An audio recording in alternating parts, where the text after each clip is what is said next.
We really welcome you to the Level Up series, which has been continuing for more than 5 years, I think, almost.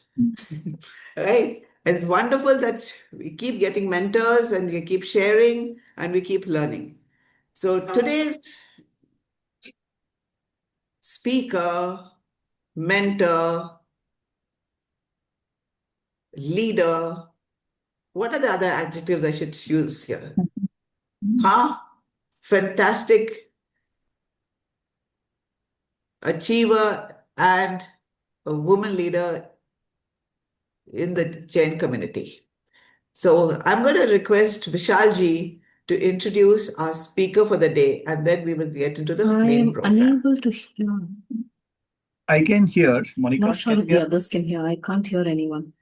Okay, Monica, Sorry, just guys. check that out. We'll help you Is here. everyone else able to hear? Just show me a Yeah, thumbs up. yeah. Okay. Let me dial back in. Hmm. Okay, we'll wait, Let, Monica. Technology Here. always. Yes. sure. Yes. Over to you, Vishalji, to introduce our Oh, speaker of the day. thank you so much, and Jai Jinend, everyone. And before I come to Monica, warm welcome, of course, this Sunday morning. As Sushma ji said, we started this 5 years back, 28th February 2021. Gurgaon, Leela Ambience. We started formally launched the program, mentorship program. So it's great to see. Yes, as professionals, we get busy, and every now and then there is always this question and the dilemma that, hey, we should do more. And I'm with the guilty as well. I was acknowledging to Sushma ji. Sometimes you get so busy, but I think as we here in the corporate side, consistency beats other things. So I think continuing the rigor, I think itself matters. It doesn't matter there are 500 people or 50 people or 20. At least we can continue. Those who would seek knowledge, seek progress in their personal life, they will find. And this is one such forum. And I guess only one, to my knowledge, in our Jain community, which is about really spreading the knowledge and wisdom, but based on Jain value that brings us together. Because ultimately, it is not just about progress. Progress is sustainable and fulfilling when it is based on some core values and foundation. And that's what we are trying to do here.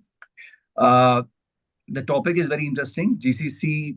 In fact, I've been part of a GCC, the very first one in India, which led the foundation, American Express.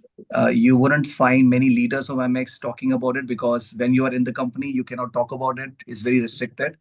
But MX started back in 1991, being the first GCC, and I joined the company in 2003 and worked there for 18 years. Pioneer in terms of the capability center. Earlier, it was called the captive center. Now I think it's good that the term has evolved into GCC, and I can tell you, working in Accenture, this is the biggest opportunity in the industry, in the consulting side, in the IT industry, and really the next big growth chapter for all of us as professionals. And that's where I think it's great to have someone like Monica, who is a CEO, Chief Executive Officer of Bhartiya Convergence, which is about really leading the GCC wave and helping companies set up their GCC. So wonderful to hear from Monica. And Monica has been an industry leader working across Goldman Sachs, Neiman Marcus, Lowe's. And very interesting one has been to how do you pivot your career from a law professional to be the CEO. So I think it will be great to think about. Mudit, you mentioned you want to pivot right from the IS side to other side. I think there are common traits whether you want to pivot from a legal background to a GCC or from a IS student to a corporate career. There are some common traits around career transition, and I think Monica is one such person. I've heard her in our Level Up series earlier. Fantastic speaker, great friend, always very encouraging. She's also the vice chair of CFE. And by the way, CFE stands for Center for Excellence, has been doing an amazing piece of work. I think we need to take inspiration from CFE. CFE also has a skillathon in Gurgaon, 20th and 21st of, March, next weekend, I guess. And that's the 2 day skillathon. Would be lovely to meet. I will be joining as well as time permits, but would be lovely to see you and welcome you in Gurgaon as well. But coming back, Monica, fantastic. Thank you so much. You have been our one of the early mentors. Now we have about 75 mentors or so, but always been supportive. And over to you. Thank you so much, Vishalji. I mean, such a big and heavy introduction. I don't think I'm worthy of that, but I'll try to do my best and do justice to whatever Vishalji set the expectation for the audience. So good morning, everyone, and Jai Yeah, Jinendra. so Monica, is it be okay if I just give the overview of how we're going to go and then hand it over to you? Yeah, Yeah, sorry, sure. that's my mistake. Thank you. Yes, Sushma. Thank you, thank you. Thank you for that wonderful introduction. And yes, and whatever Vishal ji has said about Monica ji, plus more. Even if there's a plus plus, there's just so much to learn from her and so many things that she is so inspirational. How are we going to do today's session? We're really going to keep today's session very interactive. It is all about GCC. It is about mentorship. It is about really moving ahead. The advantage of having a small group, as Vishalji said, is that each one of us can actually get this time to have the interaction. If it's a large group, then it becomes more like a webinar. We wanted it to be more interactive, so we're going to request Monica ji to give small parts, and then she's going to open it up for questions. Then we need to go to the next part and things. So please be ready with your questions. Put it in the chat box. Be ready to unmute, come on camera. As Vishalji has already mentioned to the few people who were there, one of the key things is visibility. Because the last point that Monica Ji is going to talk about today is not only career opportunities, but how do you advance your career? That's also very critical. You may get a job, but is it going to be a job, or are you going to be stuck there, or you're really advancing and you're looking at career? So that's important. So thank you. Thank you, everybody, for joining. And now over to you, Monica ji.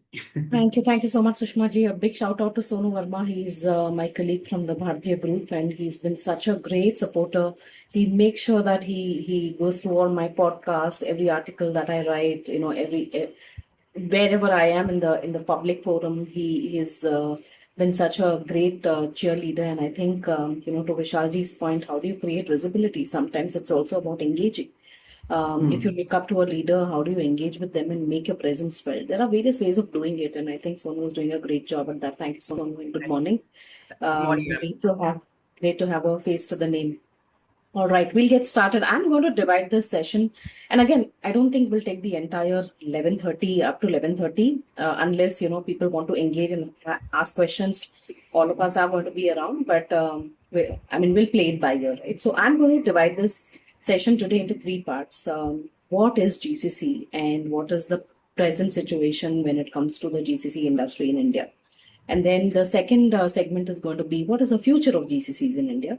And then the third segment is going to be what are you all of us going to do in this entire industry wave? How are we going to grow up career along with the industry growth?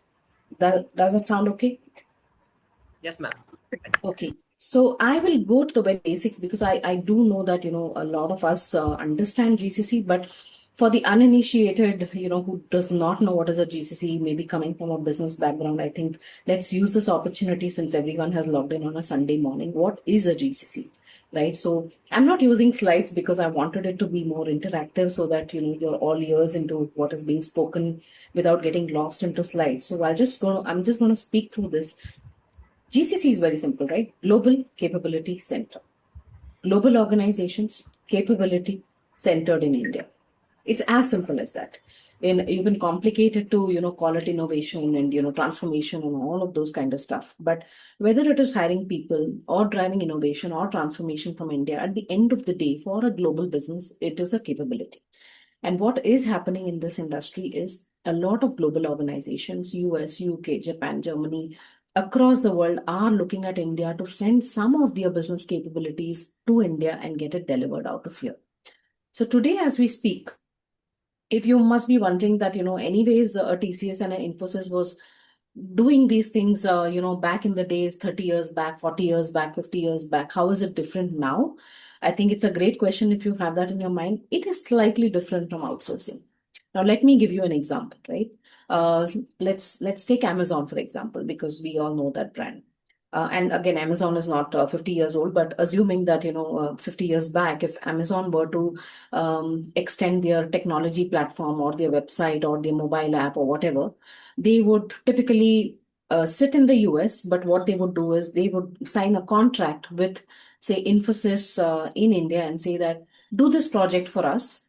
Either they will say, build the entire website for us, or they will say, I have 10 engineers in US, but I want 30 more engineers and I don't have the talent in the US. So we are going to outsource that work to you. Your engineers sitting in India are going to work with my engineers sitting in the US, and they will co-create, right? But in that situation, what would happen is that piece of work is getting outsourced to Infosys. So Infosys had the entire ability to drive what kind of people they would put on that project, what will be the deliverable, what are the timelines, whatever is agreed. And any changes to that is something which, an Amazon could not make any changes. The project was fixed, the timeline was fixed, the outcome was fixed. Now, whatever Infosys developed in this entire process, Infosys would say that I have the IP to it because I developed it. My engineers who are on my payroll has developed it. So I'm going to keep that IP and I'm going to sell it to a Walmart, though I created it for Amazon. So that was becoming a very sticky situation for a lot of companies because the USP and the business advantage for a company typically is their IP. And especially in the western side of the globe, they're very, very particular about their IP. Whatever they are creating, it has to be exclusive to them. They should have full control over it. And other competition or business should not be able to copy it without actually paying for it. And that is why the whole concept of GCC came into the picture, where they slightly pivoted from outsourcing to GCC, which is outsourcing, but to their own people. So they would set up a legal entity here in India. They would pick and choose people that they want to hire.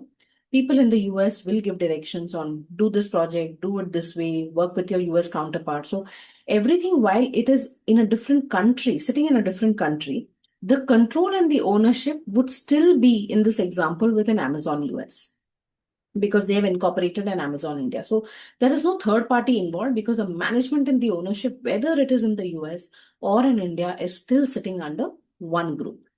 So that typically is, a very slight difference between a outsourcing and a GCC. And that is where the world came to understand that if I want to have a business advantage, if I want to keep my confidential information in-house, if I want to create my IP and have control over what I can do across the globe, sitting in India, I can roll out that particular project, not just in the US, but UK and Germany and Japan or wherever, right? Which you cannot do if you're going to a third party because there'll be a lot of restrictions in those contracts. And that is where the birth of GCC, or maybe the clarity of, what is a GCC and how it has to function with the headquarters really came about. 20 years back is where we saw the most, peakest time where a lot of GCCs started getting set up. Way back, your Texas Instruments and many others did come up about 30, 40 years back. But the trend really started around 2003, 2004, where a lot of GCCs started coming into India. And at that point in time, Bangalore was the center for a lot of English-speaking crowd, for very cosmopolitan culture, a lot of engineers available in Bangalore. Of course, the climate was great. People had a little bit of a global exposure already. So it was a no-brainer for a lot of GCCs to start looking at Bangalore to start setting it. That just began, but as we speak, what is the current situation? We will talk more about where GCCs are really going. But that's how it started, right? 2004 until 2026, now about 22 years, we already have close to 2,000 global organizations who have already set up their GCCs in India. And these are all reported ones, right? There are many which are not reported with, there are many which are still going through your Infosys and TCS, having an entity under them and not announcing it in public. So we are not even talking about those statistics which are not in the public domain. But what we know of about 2,000 big global organizations, big brands are already operating out of India, leveraging the India talent today under the name of GCCs. So that is where we are. We are employing, close to about 10 million people exclusively in the GCC space, barring how many Infosys or how many, an Accenture or a Big Four is hiring. But a lot of employment is being created out of the GCCs. So the current situation is, while Bangalore, as we speak today, is still the leader, what our state governments did is they really promoted and really banked on this entire opportunity. And the state government started participating in this opportunity. And now we do hear, and all of you are aware, Hyderabad is coming a close second, and very soon, before we know, will be leading the GCC industry. They have really created the infrastructure. They already have a lot of engineers.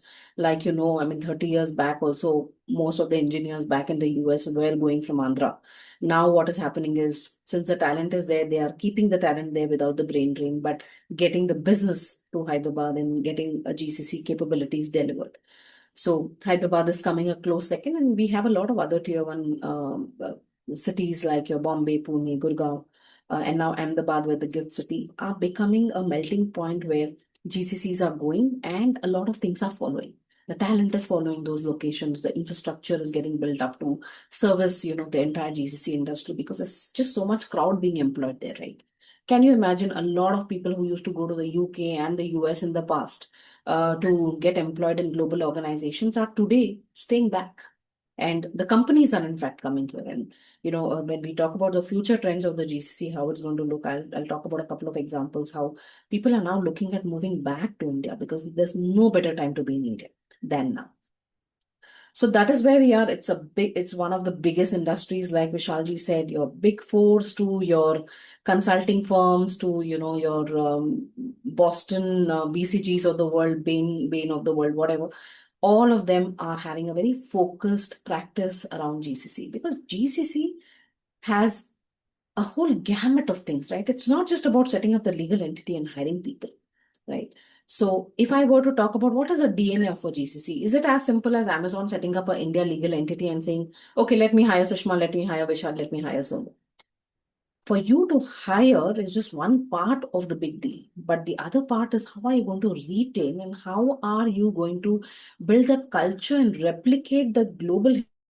So there are a lot of finer, softer nuances to a GCC for a GCC to be successful.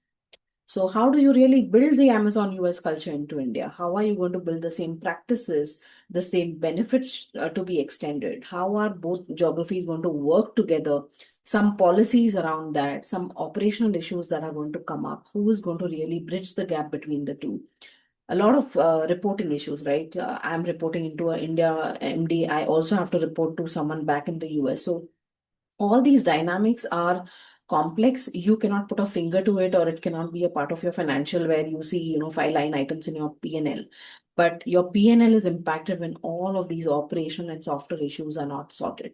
So GCCs is a very complex subject, from finding out where I want to set up the GCC to setting it up, hiring the talent, retaining the talent, engaging the talent, delivery model, your entire performance model on what is the impact a GCC is creating is extremely complex. And that is why organizations like Vishalji's, your Accentures of the world and Big Fours of the world really come together to put the entire KR in place. How are you going to measure the matrix? How are you going to measure the success? So it is a very complex industry, I would say, but I would say also like to say that India has figured it out, right? For the number of GCCs which have come here, and many of them have been successful, and some of them being as large as like 30,000-40,000 people, they have figured it out. Of course, we are all figuring it out on the way, but now currently what is happening is India saw the big brands coming here and setting up their organization, be it from the pharma industry, retail industry,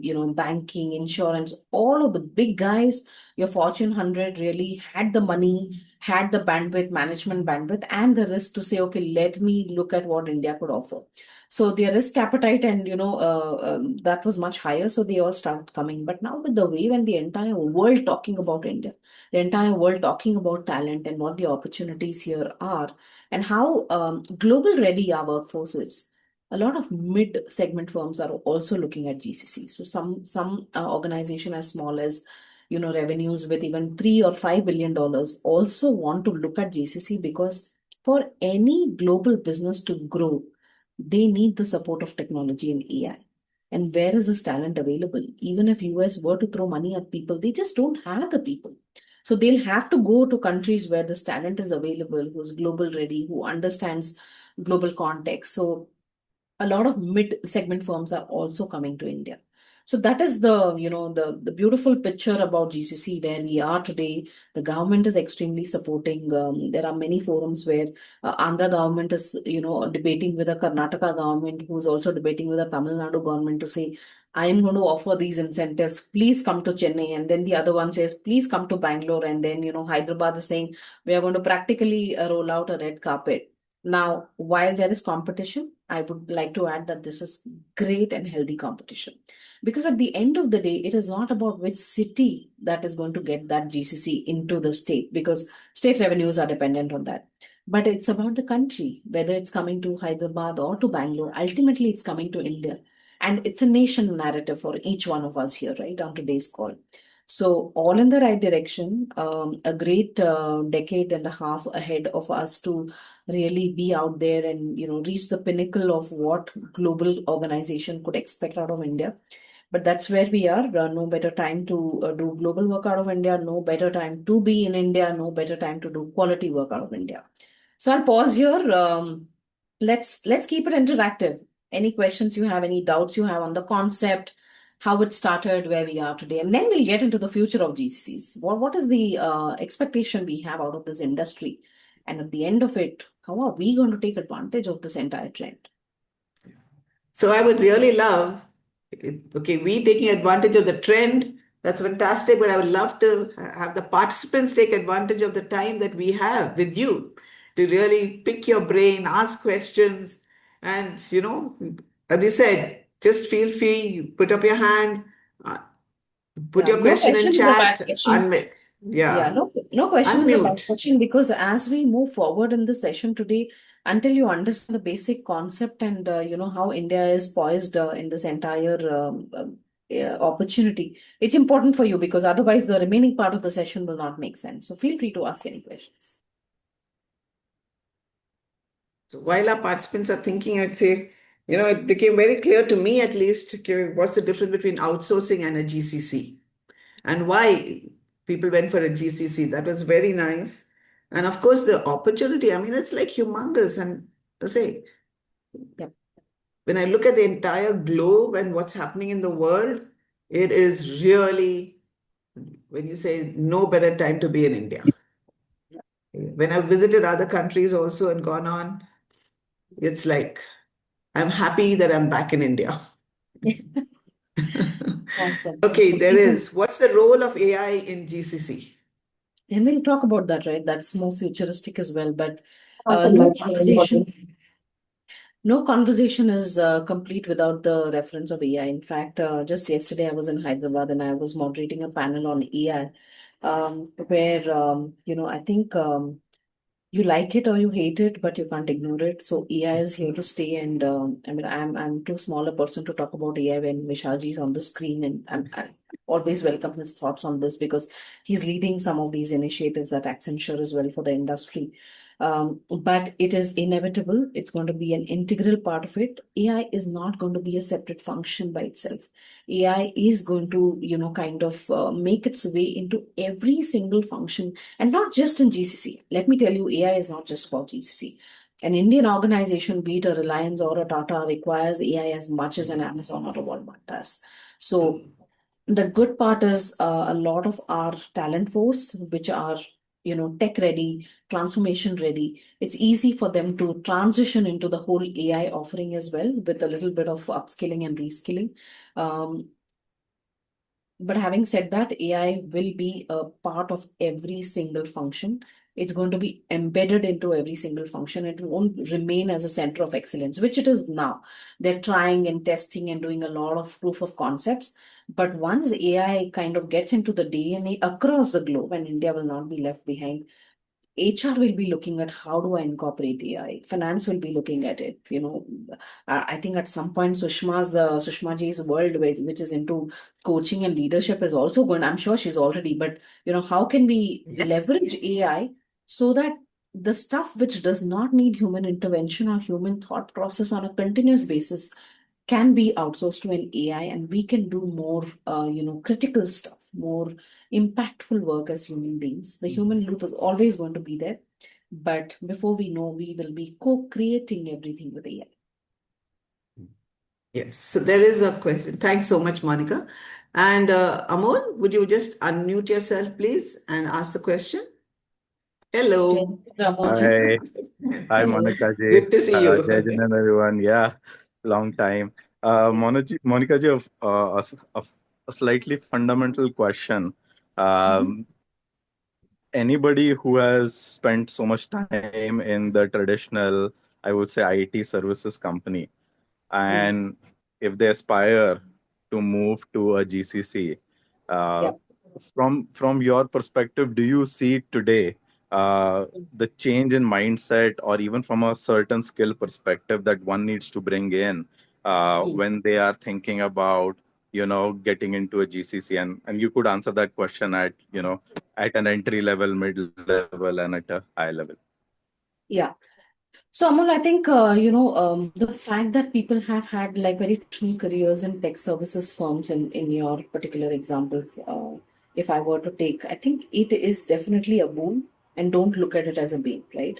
Because the experience and the exposure a tech services company would provide, because you're working on either multiple accounts, multiple geography, and multiple industries, you may be kind of, over a period of time looking at multiple stuff, which is like having multiple career paths within one career path, which is great because you can get the best of all of those learnings into one. But how do you really pivot from a Indian traditional industry to a GCC industry? I don't think Indians overall have a challenge with the competency part of it, or the tech part of it, or whether I know my subject, whether it's a lawyer who have worked in Indian law firms, can that lawyer pivot to a global law firm? The competency is already there because we have the acumen of how to, change gears from an Indian context to a global context, given how India has been positioned. But the most important thing, and which I'm going to also double click in my third segment, is when you're building careers in GCC, right? It's the softer nuances, right? What is, do you have the global exposure? Have you done cutting edge work? The answer is yes. But do you have the global exposure? Do you understand, context? Do you understand culture? Can you really connect the dots of what you're doing in India? How is it going to impact you? How is it going to impact the global business? So all these kind of comes together where your organization puts the entire culture loop together, along with a bit of a development that they do for people so that they can transition from an Indian setup to a GCC setup. And of course, a lot of coaching and leadership coaching, like what Sushma ji does, becomes a very well-rounded, platform offering for you to become successful. So a lot of people are doing that. As I hire for some GCCs which we are setting up, and even from the fraternity when we're talking to people, right? A lot of these transitions are happening, and frankly, it's not even like a concern. People are not thinking, will I even fit? It's about, is there an opportunity, and they can, if you're smart enough to present your case and put your experiences forward and quickly transition from a culture standpoint, it shouldn't be that difficult, is what I would say. Thank you, Monica ji. And with your permission and Sushma ji's permission, can I ask one more question, or maybe later? Go ahead. We're keeping it Good, interactive. good. So, Are there like, and every time this industry goes through changes, there are new roles that emerge at every level, right? Are you seeing something like that happening as well? Like, are there new roles emerging in GCCs compared to traditional? I would say, like, they used to call them captives, right, earlier. So like when yeah. you talk about GCCs and even compared to traditional orgs, are you seeing Mm. emerging roles that probably didn't exist, or a probably slight pivot of what the modern day roles are? See, GCC as a industry offered, when we started off, like you rightly said, we were captives. And the whole idea of why GCC even came to India was because of cheap labor, right? I mean, our salary ranges were not that high. So a US thought, instead of hiring, 10 engineers in US, let me hire 50 engineers in India. So it was just more hands to do more work. So it was more about cost arbitrage. But as the world has evolved and as Indian talent has evolved, solving a lot of global problems, we have gotten into a lot of transformational work, innovation work with the startup ecosystem growing here.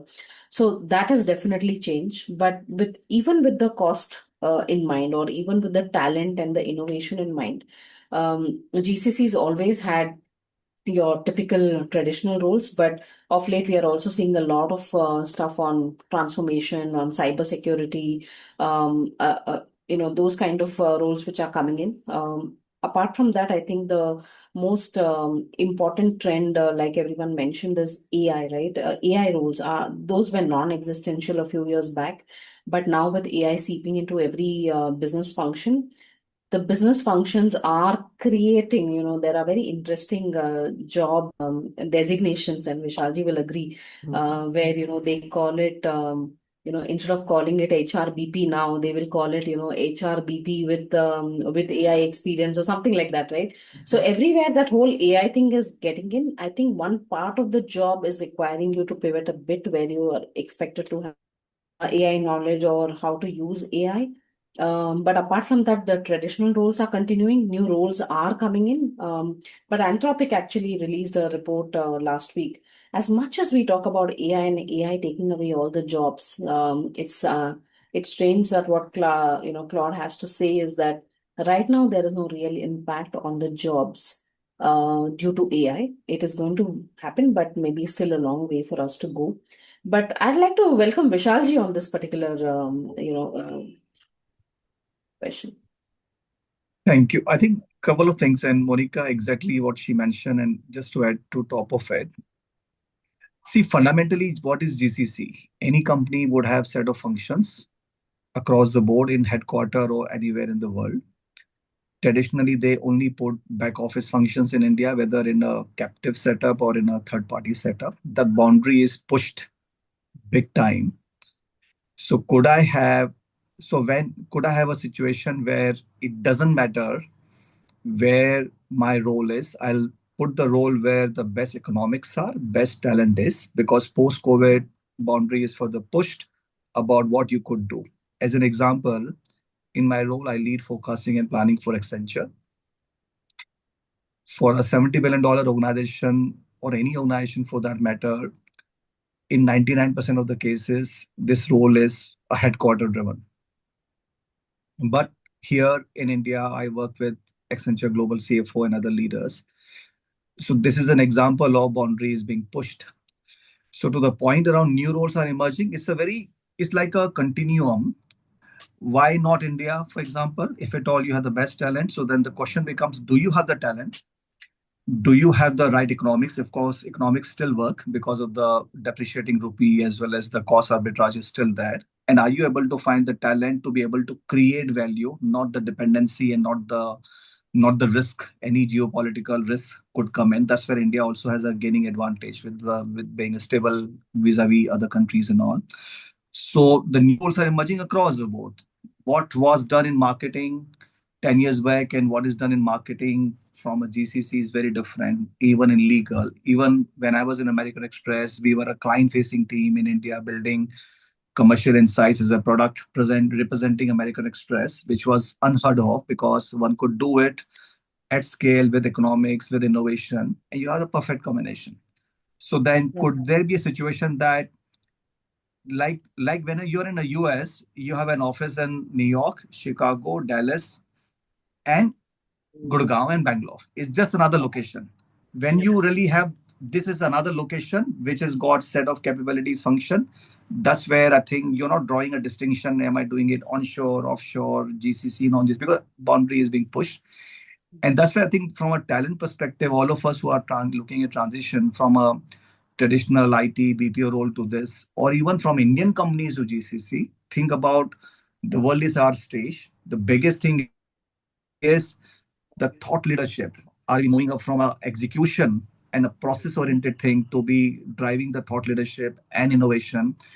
And that's where so anyone who has got that experience with focus on automation, efficiency, measurement, but delivering thought leadership and bottom line impact, I think one would really have so many opportunities, and that's what is happening through this wave of the industry as well. So just wanted to give my thoughts. Right. Yeah, Thank well you. said. Yeah, well said, Vishalji. I think from because of the AI, some unique roles which I have been seeing, especially which larger GCCs, not the small ones, but the larger ones, now they governance architects, right? Which is not something which is a usual JD. Not people have not been doing that for 20 years, but can you really transition from your regular role to, are you ready to be a AI governance architect? Can you become prompt engineers, which never existed, all of us know a few years back. Gen AI power, product owners are something which now a lot of companies are looking at. AI policies and, risk strategists, those kind of roles are all coming up because of AI, because, nobody wants to be left behind. Now, what that clearly means, whether people have the skill set, is for time to it's for time to tell. But I would say at least the thought process from an employer standpoint is there, and they do understand that you'll never find ready talent to do that, matching your JD. But they're thinking about it as a role, and I'm sure they are also thinking about how they can make a person successful in that role if they put their hand up. Perfect. And I think Accenture CEO also recently made a big statement that forget promotions if you can't use AI. That's Okay. that's a different topic altogether.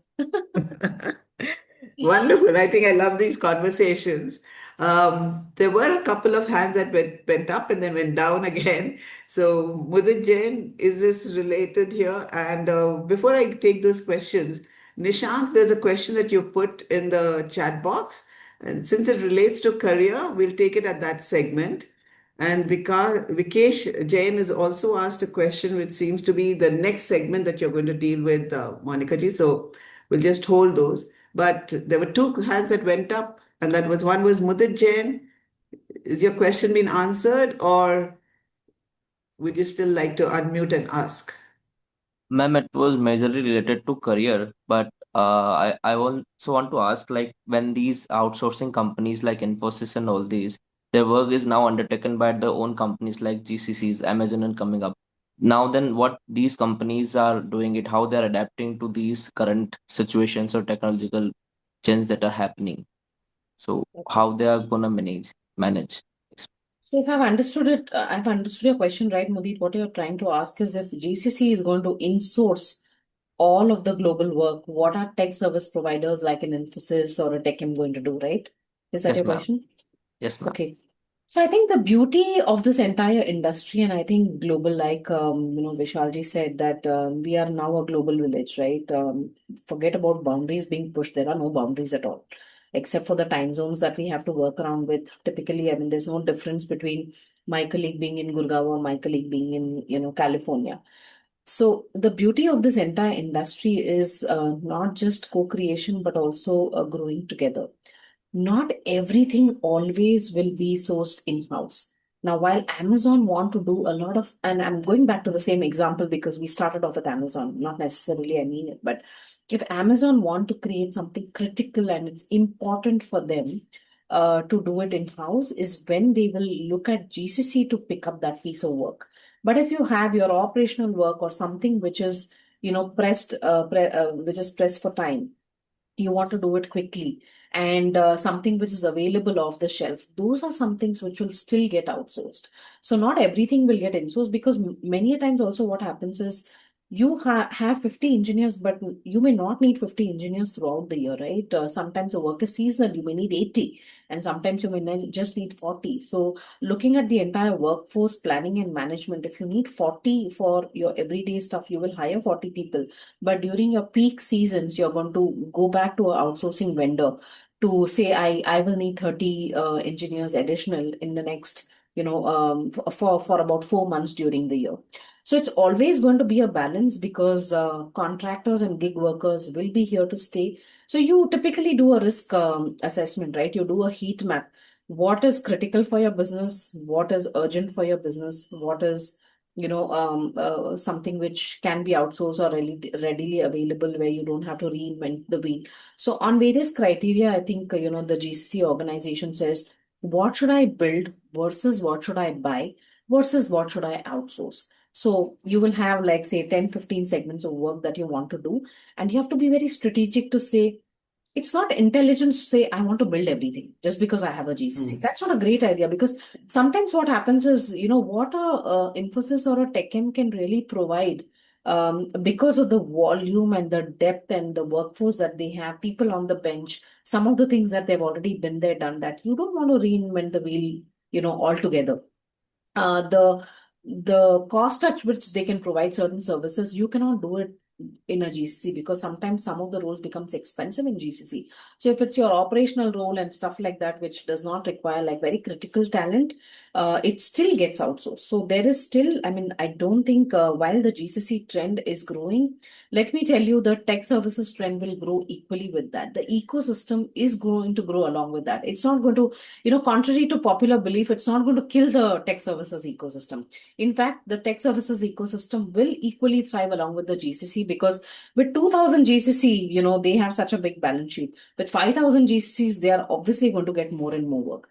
Maybe the amount of work from each client will reduce, but the number of clients will increase. So there's always going to be a very beautiful balance. And I think the industry has understood it. We are not trying to compete. See, today, Vishalji, who's from Accenture, is also getting a lot of work done through outsourcing from GCCs, and me, who is propagating that set up your GCC, we still share the same bias, we still share the same sentiments, and we still kind of, support each other's businesses for growth, because at the end of the day, it's India will win only if the global businesses win. And we have to, dish out a very successful, tasty recipe for them to do that. And it's a mix of insourcing versus outsourcing.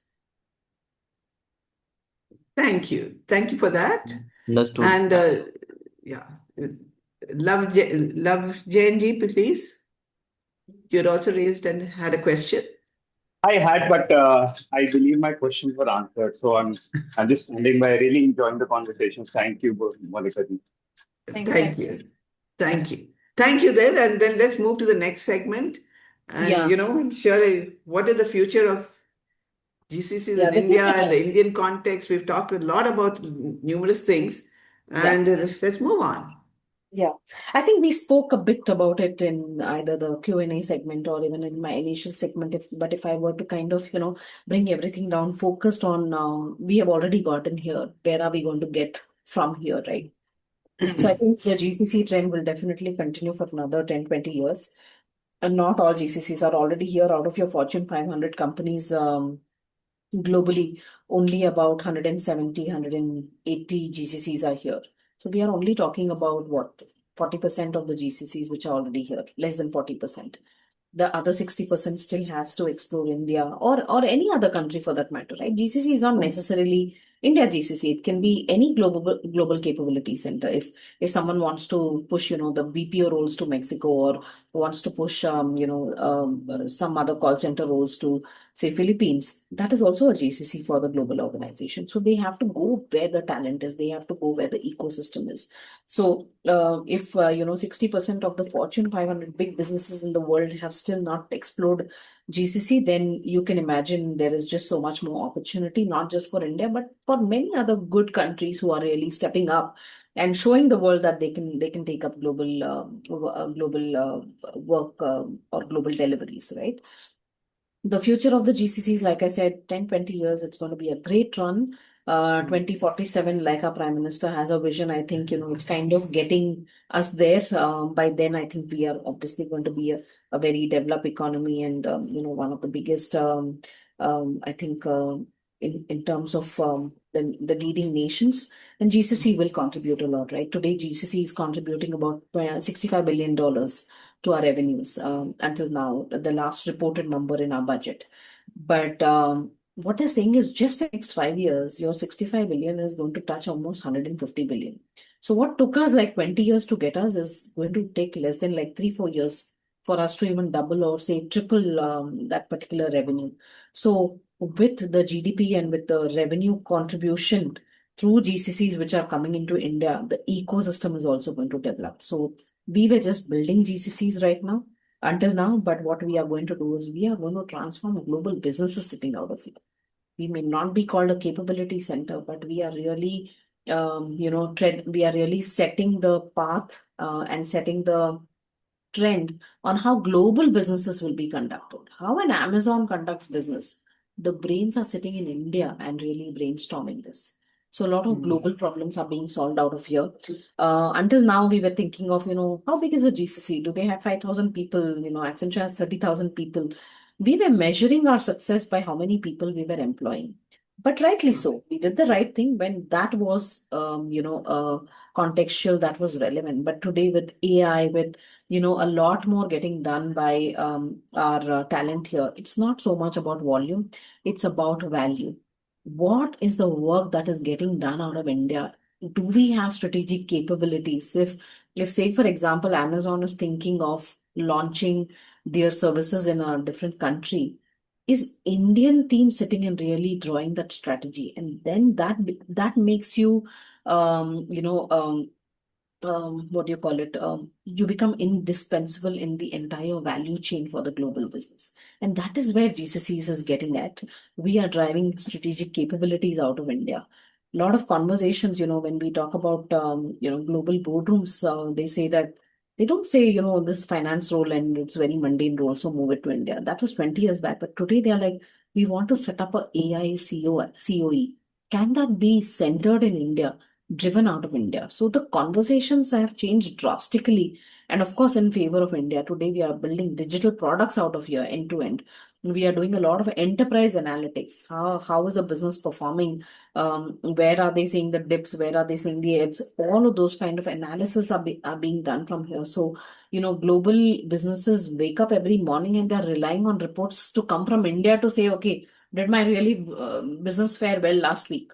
Where are we not performing? Where are we performing? What are some of the strategies we should do to step up and things like that? So a lot of these things are happening out of India and through GCCs, and that's a very, very heartening trend that we see with the startup ecosystem. Until I think 5 years back, we just had a few unicorns, but today, every year we are churning out about 100 unicorns. India has such brilliant talent, young talent who can think of innovation and solving global problems. Today, I am not just thinking of a Zepto to solve for, Bangalore or Hyderabad. The Zepto founders are thinking how they can scale it, outside of India as well. The context is different, the ecosystem is different, but Indian solutions to global problems. That's the kind of ecosystem we are building. We have scalable, innovation as well. So with that really propelling and pushing, GCCs is really positioning itself to say, we don't just have talent, but we also have innovation through startups who are partnering along with these GCCs. I'll give you an example. When, I used to work at Lowe's, it's a retail organization, and, we were thinking about um, a lot of vendors not paying us, right? Or we were making double payments rather. Okay. So we were taking products from the vendors, and because the entire ERP was not well coordinated, sometimes there used to be double payment to the vendors. Sometimes the tax component was miscalculated and stuff like that. Now, there are two ways of doing it. Either US will sit and set up a team and say, let's figure it out. You do it manually or through tech. The second way is, okay, can my GCC team sit and solve for it? But what we did is we said, it's not smart to build this in-house for us. Let's look at someone who's already solving for this, maybe for multiple retail businesses. Then we went to a very small boutique startup who was actually doing that. They had the entire technology in place. We just had to buy that license and embed that technology in our systems. And it would just throw pop-ups. And it was so beautiful. We didn't have to pay for the license upfront. It was just a percentage of the savings. So if there were double payments going to the vendors, and let's say, for example, we ended up paying $10 million extra due to double payment, duplicate payments. If we save that 10 million next year, we would pay 10% of that value. So it was such a win-win situation. And I think, the global organizations really appreciated it. At the same time, the Indian startups who had this very unique proposition also made money and grew their business. And through that, a lot of retailers actually came on board. So the future of the GCC is not just growing the GCC in terms of value and volume, but also growing the entire ecosystem along with it, especially our, startup ecosystem. We will not just be bound to a Bangalore or a Hyderabad, given the number of GCCs that are coming, given the way the state governments is really building the ecosystem when it comes to academia as well. Educational institutions are coming in smaller pockets because the work can go, like Vishalji said, now with no global boundaries, whether somebody's sitting in Bangalore and doing the work, or sitting in Jaipur and doing the work, or in Kochi, it does not matter. So a lot of GCCs will expand beyond tier one as well. So we will see smaller cities which will get into the limelight, your Kochis of the world, Coimbatore, Ahmedabad is already there, and smaller, traditionally, which you would not think of an industry, your Indore and Bhopal and now Lucknow, Kanpur, all of these guys want to be in the forefront, right? They want to make sure that the talent which comes out of, the graduates who graduate from the city need not just have to go to the US or UK, need not even go outside their own hometowns or outside their own states. So creating the opportunity in the state where the talent is going to have a very well-rounded, structured growth, spread out growth for India. It won't be only centered in, 5, 6 cities. The infrastructure can't keep up. So what we are doing is we are seeing the trend where maybe the main GCC will be in Bangalore, but the hub and spoke model will be there where one GCC, Amazon may be in Bangalore, but may have 5 other centers in smaller tier two cities and say, okay, if Jaipur is very good at finance, let's get the entire finance COE in Jaipur. Let's get the legal COE in Gurgaon because there's a lot of lawyers there. So we are going to see that trend as well. So don't worry if you're not in a tier one city, you need not come to the opportunity. The opportunity is well on its way to come to you. And then, Monica, yeah, it is just so amazing to hear you. And you really got everybody excited.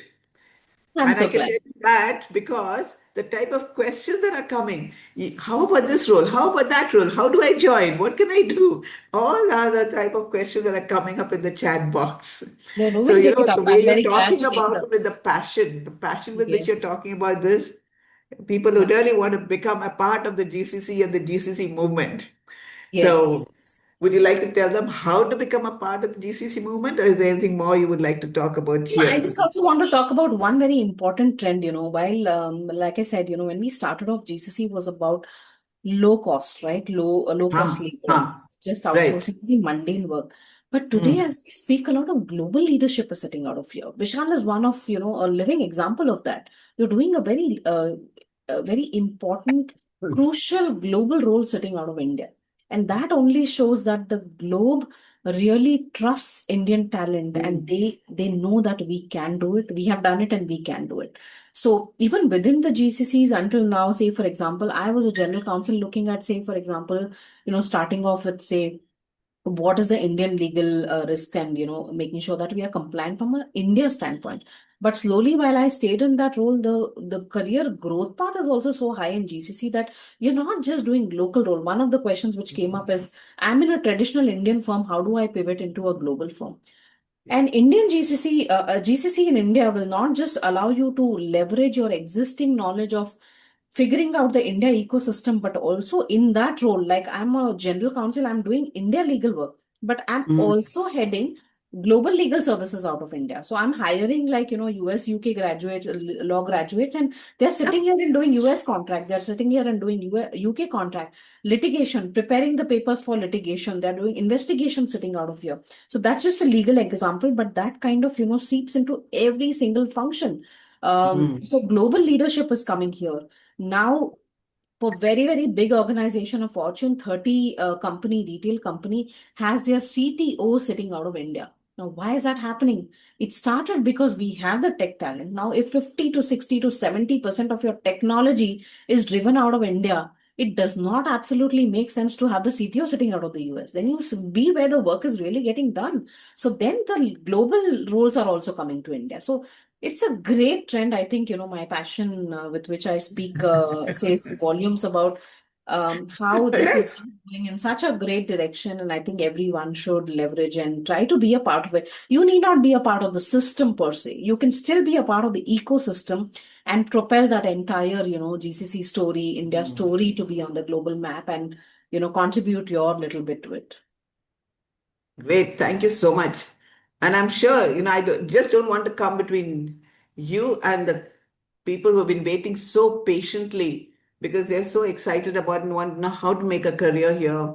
And the two people we'll first look at is Nishank, followed by Sonu, very patiently. And then I will take some more questions and read them out from the chat box. Yeah. So Nishank, would you like to ask your question? And then we'll hand it over to Sonu. Sure, Sushma ma'am, thank you. And hi, Monica ma'am. So the thing is like there are so many GCCs are there in market nowadays, and we are getting offered from them.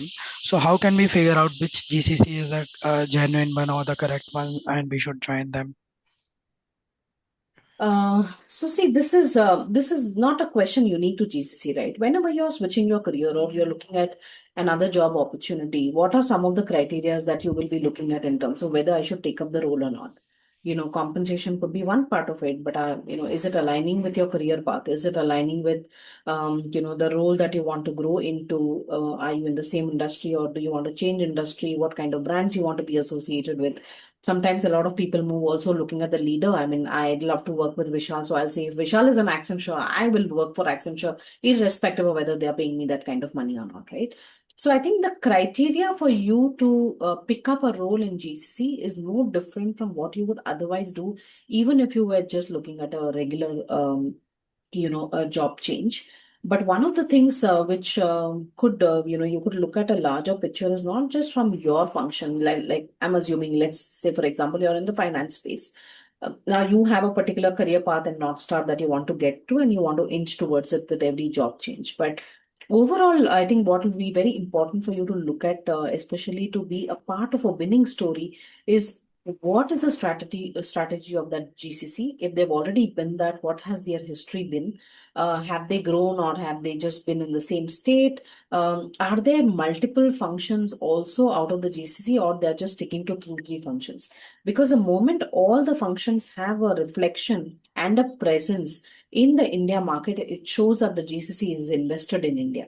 So it won't just be a finance and HR, but they are also looking at tech and AI and analytics and data and whatnot. That means that they really want to build a second layer, parallel layer of global excellence in India as well. So those are some of the brands which you can bank on.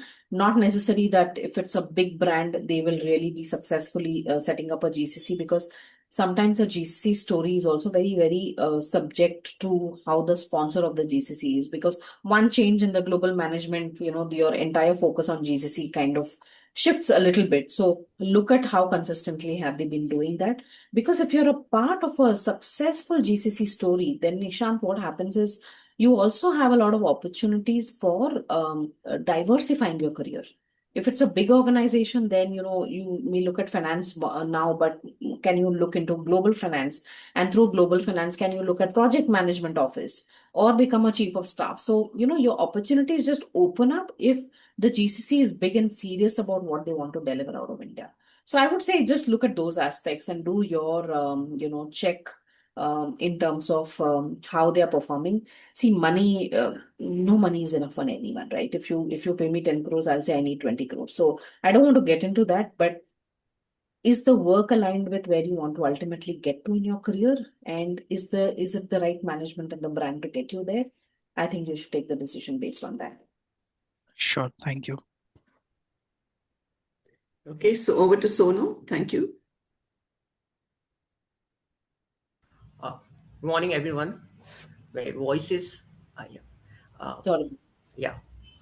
As a business analyst, I'm working in a Bhartiya Converge Limited.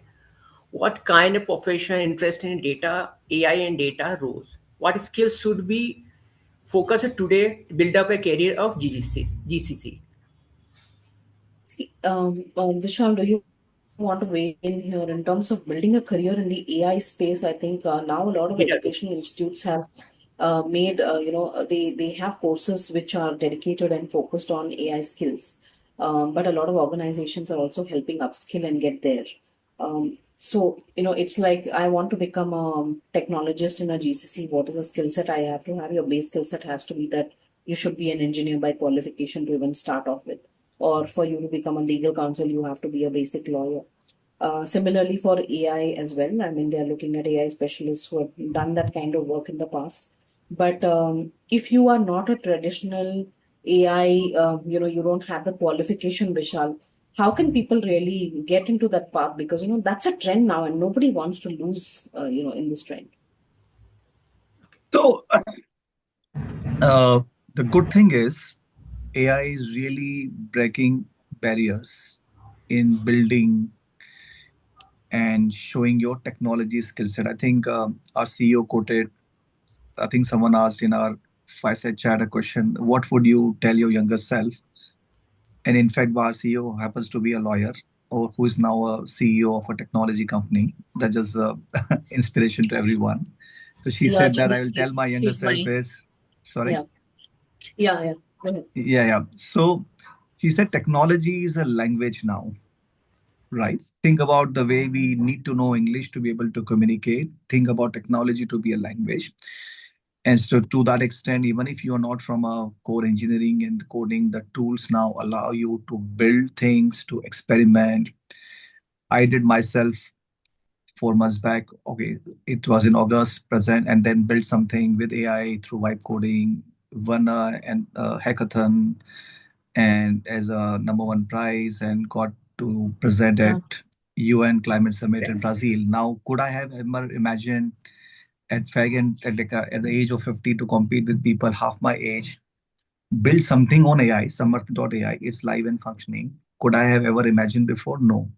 So one thing for all of us to know is that you got to be able to have technology as your language, to make use of it, to create something. Could I do something better?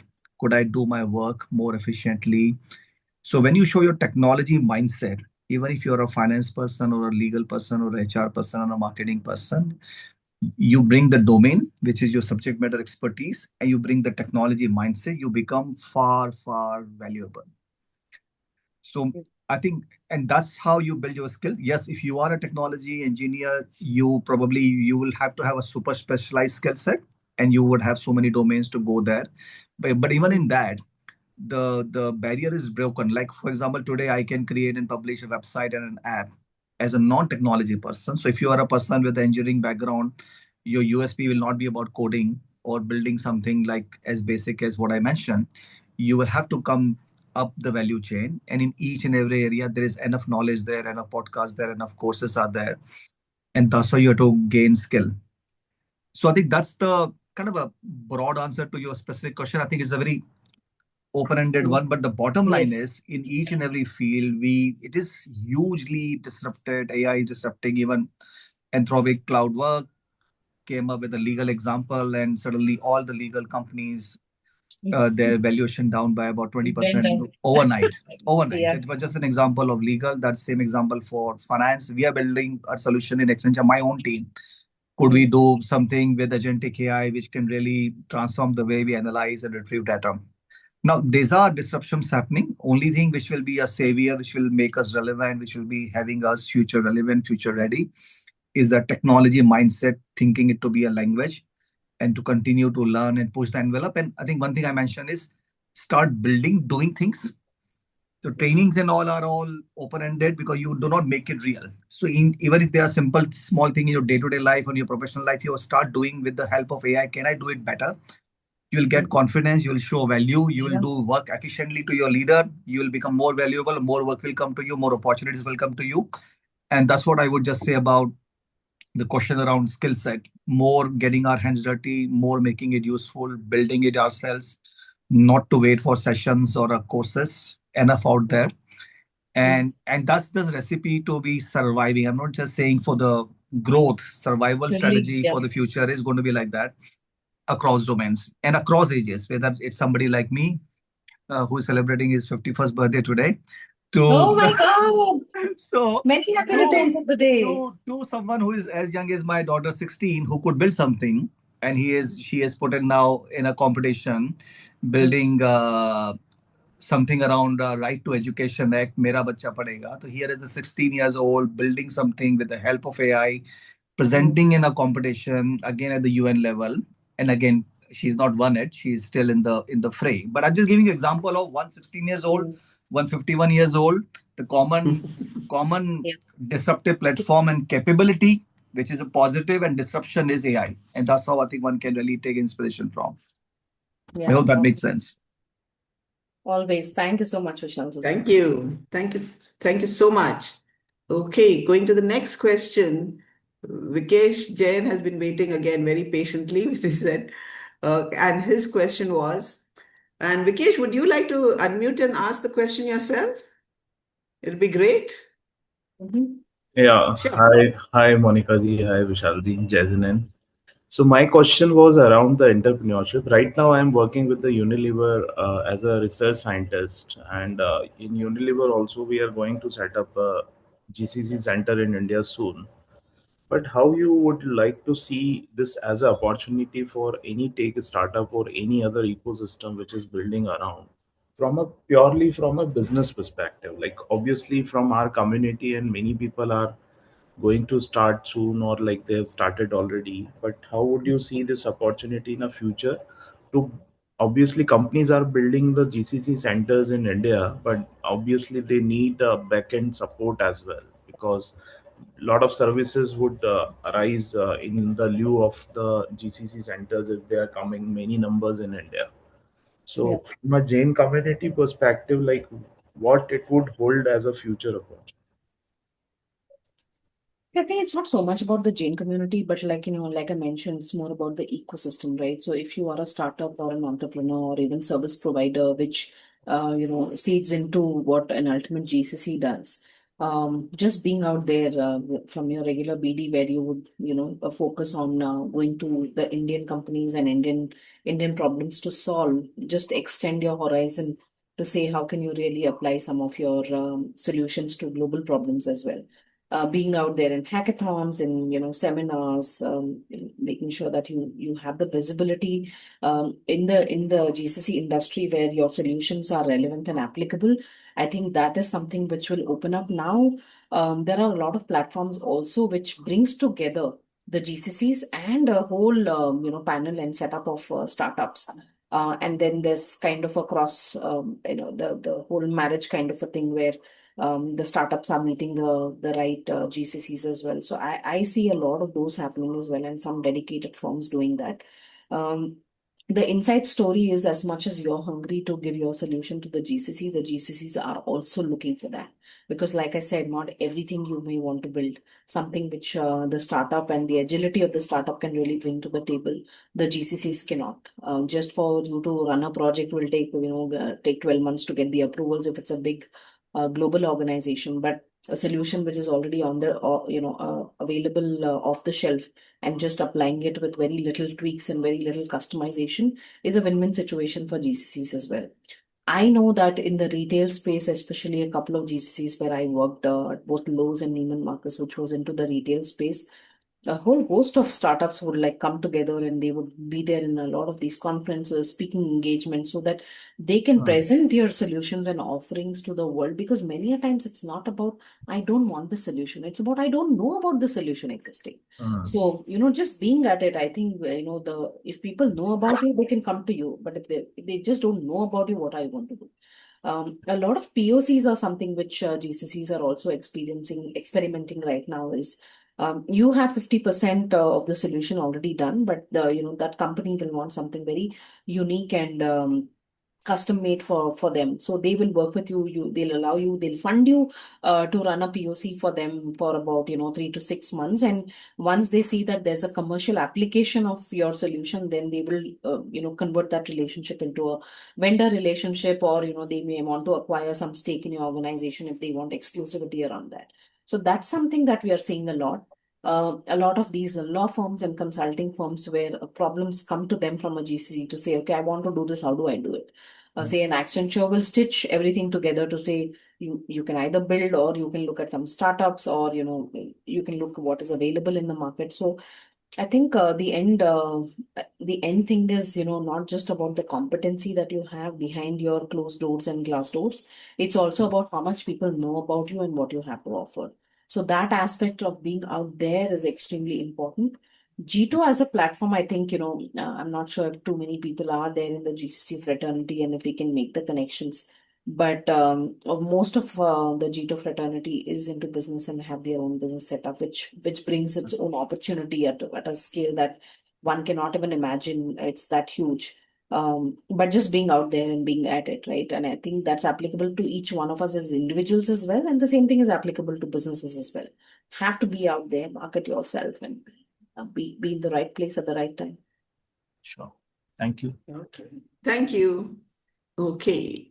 So let's take two more quick questions, and then we would like to really talk about the mentoring program, and also let all our participants, because most of them are new to the JPF platform and the mentorship program. So would that be okay? Monica ji? Yeah, I think Yeah? yes, absolutely. Yeah. Okay. So there's one from Vidhi Jain, and then we'll come to Shaishav Shah, please. Vidhi Jain has asked, what roles are evolving in the legal field beyond contracts and data security in AI? See, AI is not specific to legal. Like I said, Vidhi, I think all functions have AI embedded into it. So I think legal will be the last touch to when it comes to AI, because it has a huge human loop interpretation and intervention in how things are done. So except for like helping with documentation and creating documentation, I think the judgment is still sitting with human beings, at least in the legal space. But from a GCC standpoint, from a legal role standpoint, not just doing international contracts out of here, but like I said, leading investigations, preparing the documentation for litigation, your IP protection, filings, going back to what would you say, employment law related HR policies, all of these work which does not require customer interaction and which does not have a restriction from a local law standpoint that cannot be outsourced. All that work is getting outsourced to India, and India has a lot of lawyers and English speaking lawyers. So we are seeing a lot of global legal work coming out of here. A lot of COEs are getting created where, where the entire contract, legal contract management as a project gets moved here, because, large organizations, a lot of documentation, everything is everywhere. So creating that COE where it can sit in one place. So some of these very interesting projects are also coming here. So you talk about IP, you talk about litigation, data discovery, to employment law, to, of course, your contracts, data privacy, data security, infosec, legal work. All the work that you can think of is getting done out of India, because we also have the talent and also qualified lawyers from different jurisdictions which are available here. And legal generally is extremely expensive. Legal and medical professionals are very, very expensive in any other countries. That also becomes a very big reason for legal work getting pushed here. Sure. Thank you. Thank you In for that. fact, I would say, sorry, I just want to add here. In fact, Sure. not just regular businesses looking at legal functions being set up here. Now you also have GLCCs, which is the Global Legal Capability Center. So you have a big law firm, say in the US, right? Clifford Chance, for example. Clifford Chance has a lot of work coming from their clients in the jurisdiction that they are, from UK or US or whatever, because they are in multi jurisdictions. But they want a central place where all the HR policies for all the clients can be done out of one place. So there's a global legal capability center of about 300 people sitting in Gurgaon, where Clifford Chance is moving all the global work, channelizing it to India and getting it delivered out of here. So not just legal teams within a GCC, but a thorough, exclusive legal GCCs are also getting set up. Amazing. Absolutely. The more I listen to you, the more that excites me about all the opportunities here. So, Shaishav Shah, please.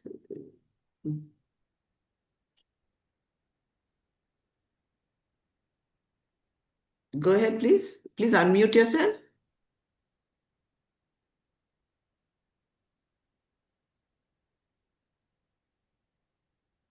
I think this was his hands was raised at the old one. Right. So maybe we'll come back a little later.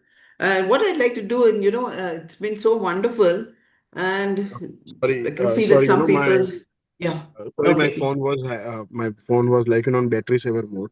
So yeah, in the time constraint, to my question to both, like Monica ma'am and the Vishal sir, as like Vinkesh ji, if I'm not wrong, he mentioned about like the how the entrepreneurs, or the like the budding entrepreneurs from professional career to now jumping on the business side. what the opportunities and ecosystem around the GCC. So my question first to the Amolji, the Vishalji, is Accenture are partnering with the any I would say the business consulting or a management consulting, a small specialized firm. Let's say this Vinasji has a CPG experience. We might be have the medical device in the future options kind of the experience, and we just focus to those GCCs as a subject matter expert. So, is big firms not particular to Accenture, but as big firms are happy to partner with the the boutique consulting firm on the micro GCC aspect? That's the first area, and the second area, as to Monica ji, as you will be a site leader, and now you are also on the business consulting side of scenarios. How what would be the I would say the entry barrier, or how there's a JITO community, the new the business consulting firm could be leverage the platform as well as create the capability, I would say the credibility to for, getting the new GCCs as a work. So that's a two question. So I can take the first one. So I would answer in general, um, and it's a general answer, not specific by design, because your answer is like a more broadly that can big firms or do big firms partner with small ones? Yes. Answer is yes, 100%. Now, what needs to be true, right? When a global multinational company is dealing with any company or acquiring any startup or working with any startup, like Monica gave example of a legal startup in a very micro field. First, what unique capability you bring to the table. Number two, what is your credibility to substantiate? Because often one may portray that, hey, we do this, but when you're working with a big company, there are very stringent due diligence processes, checks and balances to make sure that that is really true and you really are standing for what you say. So what credibility you have, what patents you have, what IPs you have, what talent you have.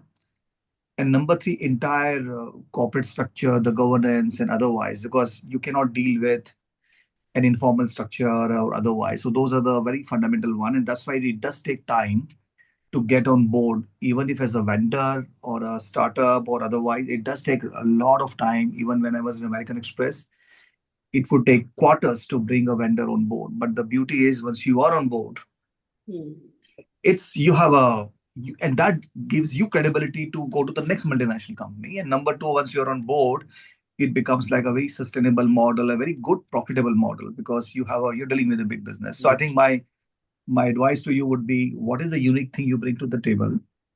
Have a lot of patience. Networking just here, knowing someone like this, because all these companies are a huge ocean of leaders and people. There's no one person who's like the calling the shot. So you got to have the right, a lot of patience to figure out, to continue to push the envelope. Do remember that if you're thinking something to take 2 quarters, maybe I would say think about 4 quarters. I'm just reminding, setting the expectation, because people lose patience midstream. Do not count on something will happen very quickly. It takes time. Maybe when you're working with a mid-sized firm or a small-sized firm or SME segment, will be faster. Even in that, you'll have MNCs coming in, so you can work faster there. That will be a good way to start to build credential to come to the big firm. But if you are not having a right kind of a clientele at the moment and directly come to a big size firm, I think you'll not even be having a seat at the table, or even you'll not be even heard. So building your credibility with the other multinational companies, even smaller in size, Fortune 500 or outside 500, Fortune 2000, start building that and gradually you get to the game. Again, it's a very generic one, but answer is everything starts with small. Nobody is small. People are looking for ideas. How do you solve my problem in a tangible manner? Leaders are hungry. If you show me substantially that you can solve my problem and you can give me this, you can guarantee me, and I have a confidence in your credibility, you're in the game. But yes, it does take time. I'm just answering not as in my current role, but in general of my like 25 years experience working for multinational companies, American Express and now Accenture. I'm giving you in that generic sense. Monica. Yeah, anything that your Thank you, sir. services kind of is complementary to what a big firm is doing and what a big firm is looking for. I think that's a win-win formula. I respect it. Um, can you just repeat your second question, Saisha? Yeah. So you have experience to become was a site leader for a GCC, and now Yeah. you are into the consulting firm, right? The business Yeah. consulting firm. So the entire Mhm. power from the site leader to a business. So basically, you started your entrepreneurship journey.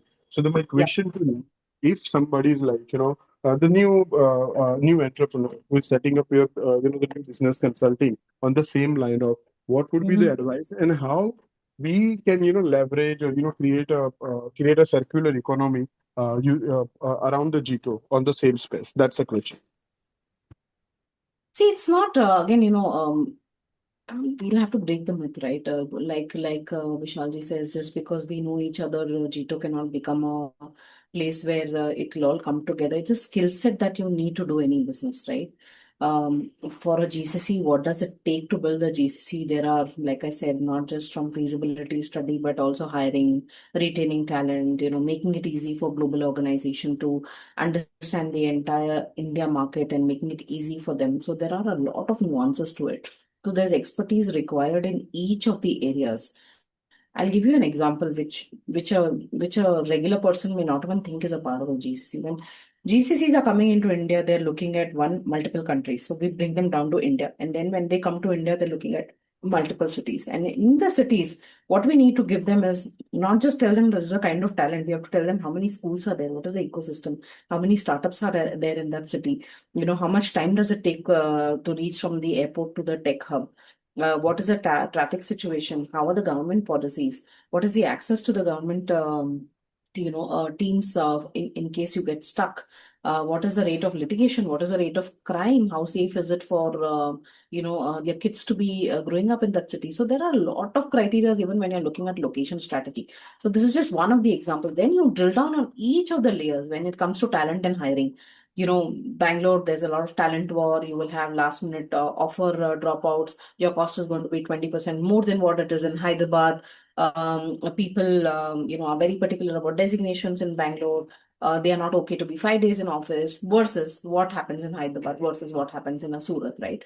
So each of the segments and aspects require a very detailed understanding of that particular consulting area, and it has to be very very nuanced. And then when you stitch everything together is when you make your client successful. So whether you're a Jito person or whether you're into consulting or you've been on the practitioner side and now you're into consulting, does not matter. If you can bring all of this together either yourself or you can create a team of people to do that.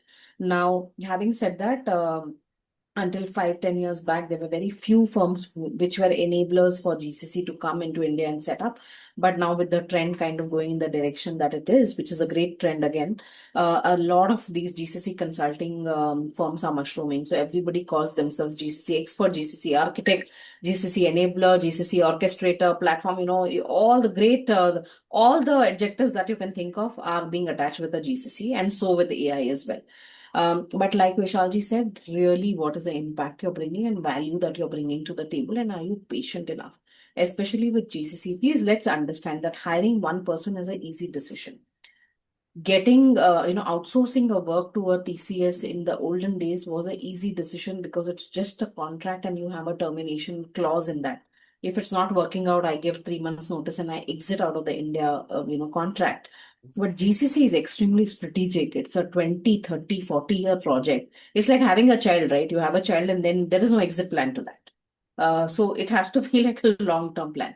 So when these decisions are made, they are also taking so much time before they are being made. So the lead time for you to really see the light of the day, even if you are setting up a consulting firm, is very, very long. And especially if you don't have, few of the most important things that the GCC need. Could be real estate, could be do you have a, talent or staffing platform.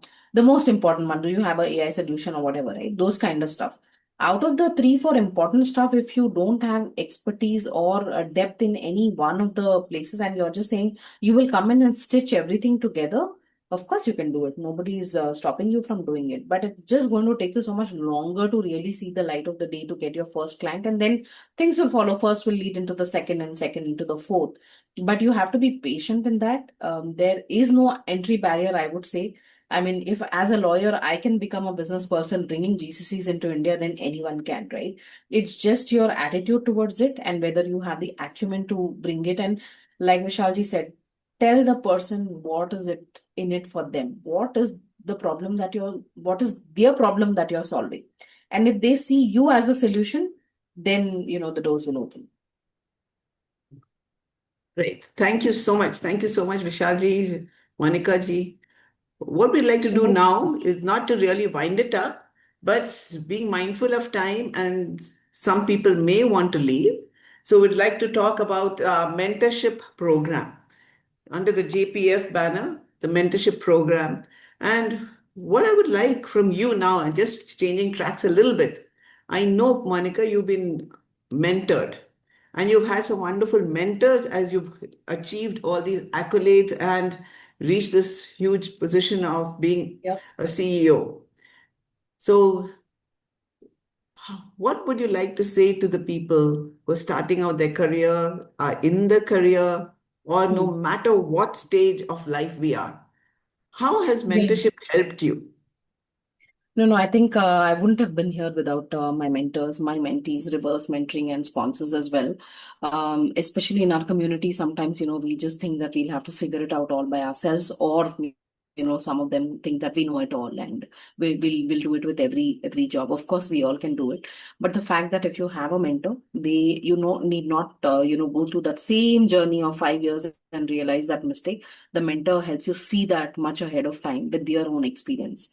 So mentors are something which is, I would say that if not a sure shot formula of success, at least one of the main ingredients for each one to be successful. You cannot formally seek a mentor, but mentor, this platform is actually bringing it formally to you. It's creating an ecosystem for you to say this, put my hand up and say, I want a mentor. In the real world, it does not work that way. So I think we should be very fortunate that, JPF has this platform where formally we are inviting you to become mentees or mentors. And it's a ready-made platform of 70, 75 extremely high-profile CXOs from the Jain community who are, all of us are there in different businesses, different industries. So that kind of experience that we bring to the table and how we can really pay back to our community is, I would say, it's insane. I mean, no other community does that. So not just people who are on the call today, but even to your extended team members from the Jain community, your fraternity, your friends. I think the more you leverage this, you're just going to speed track your success. Even as a CEO, within the mentors, I'm a mentor, but I have a mentor within the mentor. So, and you cannot have just one mentor, right? So if I have a specific problem, I will run to Vishal, and then there's a different problem, I will run to somebody else. So just identifying who has what strength and who is willing to share. I think it's such a blessing when you have someone who's willing to share. Why not? I mean, if you're not taking the opportunity, then I think, you are losing more than the platform not getting the mentees. So that's been my experience, personal experience, where it has definitely fast tracked a lot of my maturity into business, the way I look at things. It's given me a very, very different perspective, and I try my best to pay back as well as I move forward. Thank you. Thank you so much. And that's exactly what we all need to do. I mean, I'm sure all of us who've achieved somewhere, we've all had mentors. I know Vishal's had mentors, I've had mentors. And the second thing is, it's not only one mentor. Different areas you may want a different mentor. And how does our group here, as Monica has said, please take advantage of this too. In the chat box, you will see 4 links. One is how to continue and be associated with the mentorship program. You can join what is called a level up circle. You keep getting questions, your answers, different types of interactions, small group mentoring sessions are there. Then there is one-on-one mentoring. What I would like to just point out here is this one-on-one mentoring, whoever is, they're donating their time. They're actually giving back to the community and others. It is not a space for saying, give me a job. So please remember, mentorship is all about making you ready to advance your career, to go to the next levels. It is not about, it's not a job fair. For that, there is the JITO job fairs and the community there. Then all these sessions that we have been conducting over so many years, you would love to see some of those previous ones. And there is that link right there where you can go, and all 22 sessions will be there. Few days, Monica's session will also be up on that YouTube thing. There is a coffee table book which has all the details about all the wonderful mentors we have. We have more than 80 plus mentors globally. There are people from California, there are people from Jakarta, there are people from, India, of course. I mean, all right across Dubai, everywhere. Our Jain community is everywhere. And people have volunteered right across the world. So please do take advantage of that. If you have any questions about the mentorship program or how to be part of this, happy to take one or two questions here. Else, then we can continue with Monica's permission, maybe another 5-10 minutes, because I do see a few questions in the chat box. And I would just add, and thank you, Monica, exactly where we started. And sometimes we wonder that how do we continue scale up? Is it creating an impact? So session like this reminds us creating an impact. It's not about quantity. It's about those who can get the right guidance and have the right nudge to transition successful in the career. Just wanted to add, in the world of podcasts and so much of content and AI, there's so much chasing people. More valuable now than ever is the right contact and the right dialogue with the person who has been there, done that. But there are nuances which Gen AI tool will not tell you. Otherwise, everybody has a recipe. Give me 5 steps to go through and crack a job in a GCC. ChatGPT will give you 50 steps, I guess, right? But the point is this, it's confusing, it's very distracting, and it is generic. Everybody has access to that. So there is a real value in having a conversation, and not like a one conversation, because not we all are learners, we are giving our experiences, but that's not the only answer. You have to reach out, connect. And that's the only recipe to be successful in our career, in our business, and to get inspiration from each other. And I just wanted to give that plug as well. Otherwise, Gyan har jagah hai, aajkal I often tell, it's a demand issue, not the supply. Supply is enough, is a demand in the economics term. You don't need more training sessions. I think we need people who are really eager to learn. If they can carve out 4 hours for World Cup cricket match of India, are they carving out that time for their own World Cup of career? I think that's just a point. And are we, do I include myself, that how would I like to use my time for my own learning? So just wanted to add that, Sushma ji. Thank you. Thank you so much.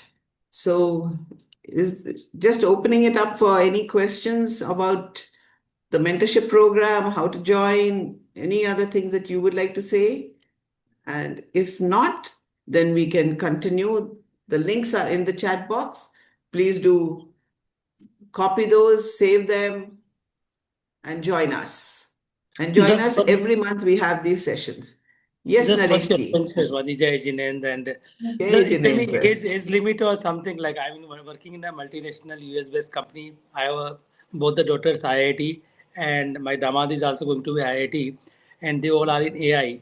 So, and I am 55 plus. So I just need to know, is there any age limit for the mentorship program, whether mentor or mentee?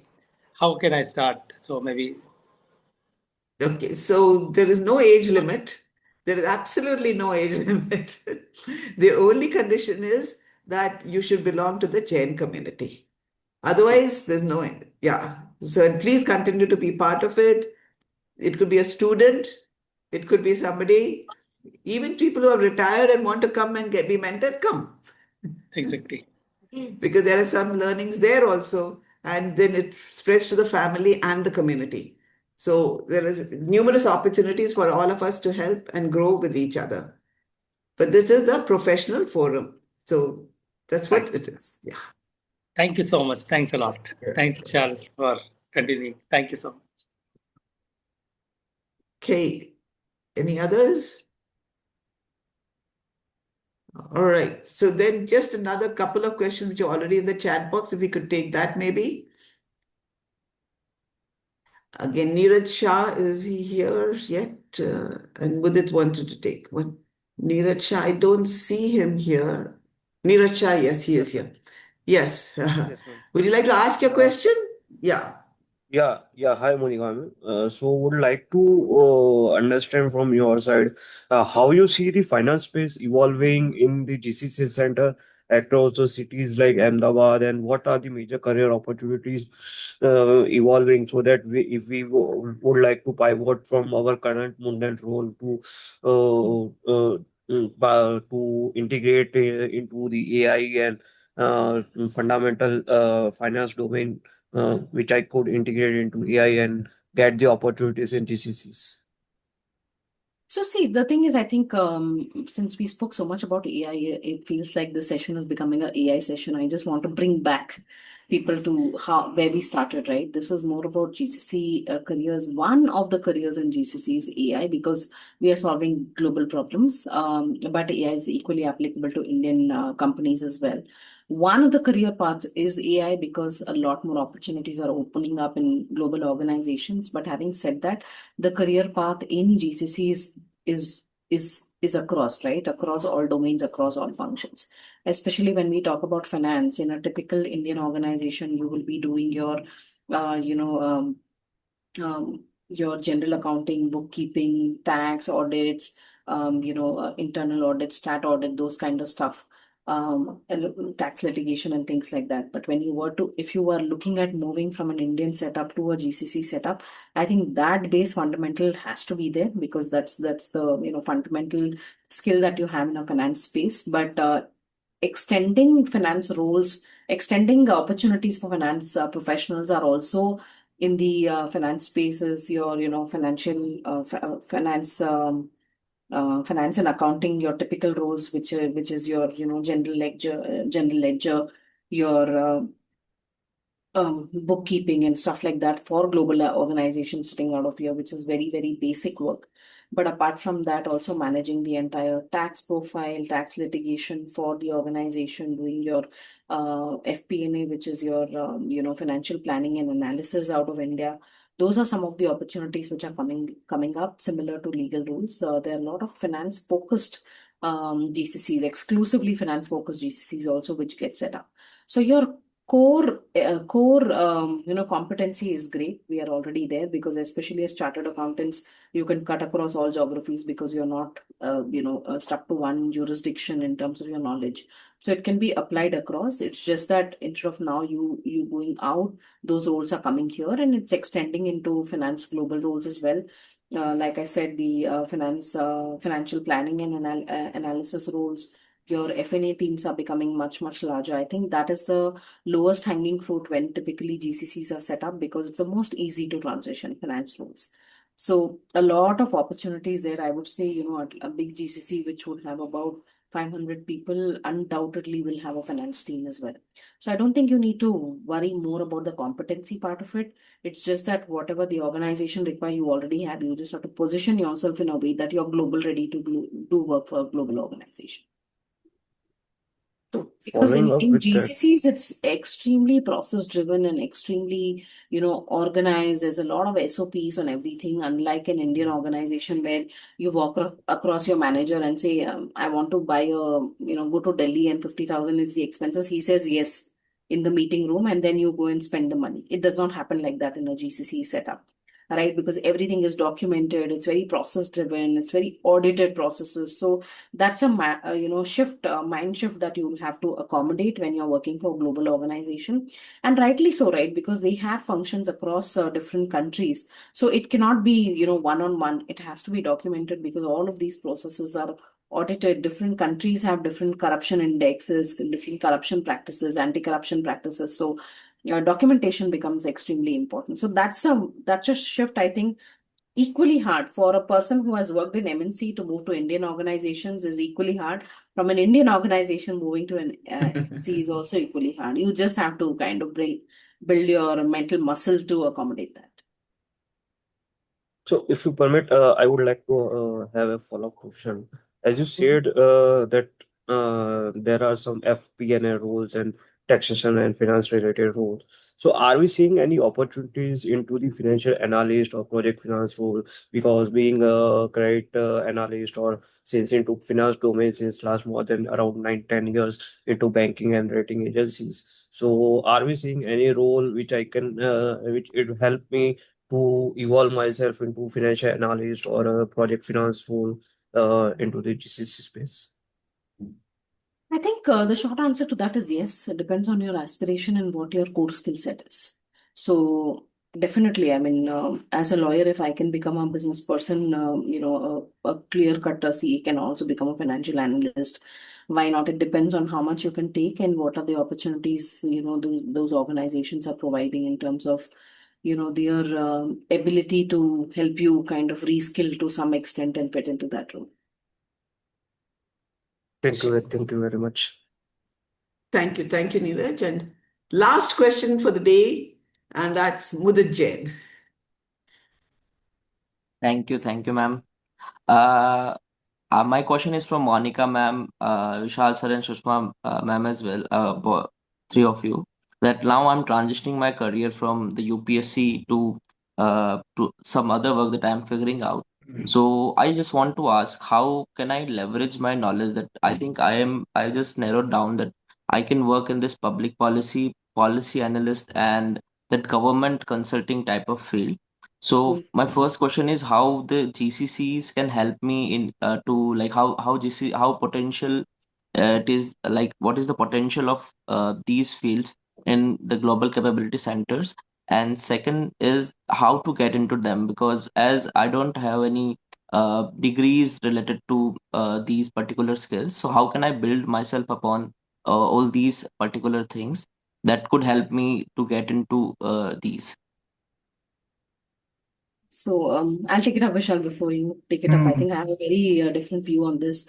Just because we are discussing GCC is not the only option to pick up a career. You're doing fabulous work. You're in UPSC. I mean, I would give my arm and leg to be in UPSC. I mean, why would I be in a GCC? Getting this stuff done for not even my country, right? But okay, again, I have that career and I'm doing it and I'm happy doing it. But having said that, just because GCC is a trend that is picking up, don't force fit yourself into this, right? Especially since you're doing UPSC and the kind of knowledge that you would have serving the nation, you can influence public policy for global organization or global businesses which gets delivered out of India. But you need not necessarily kind of move to the other ship. So, for example, as GCC leaders, we interact a lot with the IT/BT ministers because IT more because a lot of tech work is getting done out of GCCs, and the IT ministers' blessings are required. Their policy and the framework is required for a GCC to be successful and need not have too many hurdles when we are delivering a lot of global solutions out of India. I mean, how will data move? What are some of the incentives that a GCC can have if they go to a particular state? So we work very closely with the IT/BT minister, and if your GCC is into biotechnology, then with that ministry. If it's into if it's into pharma, then you're working very closely with the pharma and ministry and stuff like that. That I think is a juncture where you can contribute being outside the GCC space, but still influencing the GCC trends. So I think you know the way how to get into those departments and stuff like that, closely associated with GCC, but not necessarily being a part of the GCC, because Modi, what you bring to the table is very unique. None of us can bring that. So I think, just leveraging the strengths that you have and building on that and still being a part of the trend and creating a difference is what I would say. Yeah, ma'am. So I must say such a wonderful answer, Monica. Like just we are talking GCC doesn't mean right, and I think exactly a reminder. Our career journey starts with what we have done, leverage, and try to figure out where it is most valuable. It's not a straight choice for anyone. So any journey you take or transition has to ride on your current work. You may change the field and domain, but there are skills you can really leverage. There are experiences which you can bring to the table. Like if if you're able to crack to the level of interviews twice in UPSC, that's you. That shows the caliber, that shows the rigor. And somewhere you need to make your approach very customized and maybe worth having individual sessions to, and again, to have people as a sounding board who can advise you, right? And that will be the best way to approach it. Again, I am also not from that background, so only can give you generic one what Monica already offered. But I think ride on your current experience, your credibility, because that's the only way you will get the right worth for what you've done so far. Otherwise, you'll start from scratch, and then you'll not feel very happy about it. That you'll feel that hey, and no field is the right field or a bad field. Everywhere you can make your career, you can be successful. I think it's a matter of choosing the right one, right? Yeah. Great. Thank you. I love that question. Thanks, Mudit, for asking that. It just helped us kind of reset a lot of stuff. Sometimes, yes, ma'am. we can wear blinkers and, we just get so carried away with what's happening around us and stuff like that. But staying grounded and understanding what are our strengths and playing up on that is most important. Yeah. I extremely enjoyed this conversation. I did not imagine that it's going to go beyond, even 11 o'clock. But thanks to the audience, I would give it to them for keeping it so engaging. Absolutely. Thank you. Thank you to Thank you you, Sushma ji. and to, Vishalji and everyone who showed up. Definitely, I mean, please take advantage of this. These are opportunities. People are donating their time. And thank you so much, Monica, for really, really consistently helping, being a part of JITO, being an inspiration, as well as constantly looking at ways to contribute to the community, whether it is the women's wing or whether it is the Center of Excellence or whether it is our mentorship program. We see you there and we know we can constantly count on you. Thank you so much, everyone. Look forward to many more interactions. Please stay in touch. Yeah, please Bye-bye. enroll on the mentor platform. Take advantage. If you think you know it all, become a mentor. If you think you want to know it, become a mentee. But just be a part of the family is what I would urge. Thank you so much and have a great Sunday, guys. Bye. Bye. Thank you. Thank you, Thank you. everybody. Have Thank you a very good much. Sunday. Thank you.